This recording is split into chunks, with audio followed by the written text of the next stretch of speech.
What's up, YouTube? Jado here to bring you up to date on the news in regards to Mafia 3.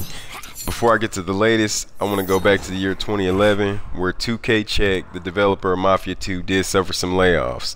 Now, they did recover, however, early in 2014 where the company underwent a massive restructuring. In between that time, at the end of 2012, it was rumored that 2K Check was developing the third installment in the series and that the goal was to be a launch title for the PS4 and the Xbox One. Now, as we sit here today, we know that didn't happen. My take on it is just that the layoffs, they just thwarted the development cycle and it just caused a delay.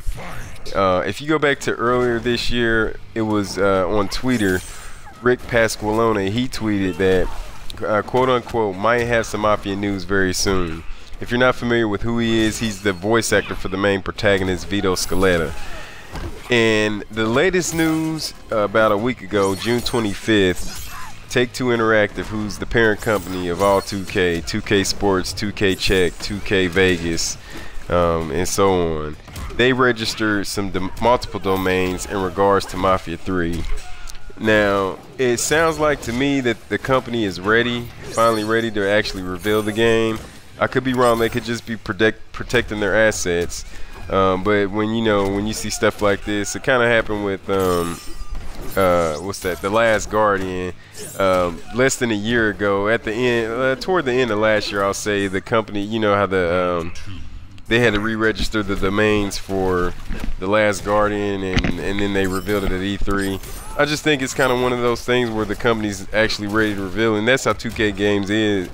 That's how 2K Games does it with their reveals. They don't really release games, or not release games, I'm sorry, they don't announce games years before they're ready to release. When 2K Games announces a game, it's almost pretty much ready to be played. And I think that that's where they're at, and I'm hoping that's where they're at in the development cycle of Mafia 3. The reason I'm excited for Mafia 3 is if you haven't played Mafia 2, that was a great game. Now, it didn't get the best reviews. It got about an average of a 7.5 on Mafia 2. They knocked it for being an open world game and not having a world filled with a lot of different activities and things to do.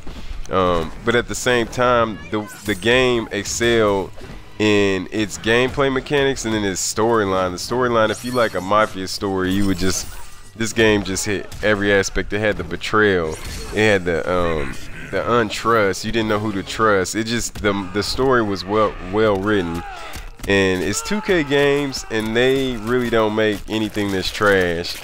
That's why I'm excited. I'm really hoping that they announce this game real soon. My hope is that they do it at Gamescom. That's pretty much all I got for you guys. Just trying to bring you up to date. Thanks for watching. Enjoy the rest of your day. All right.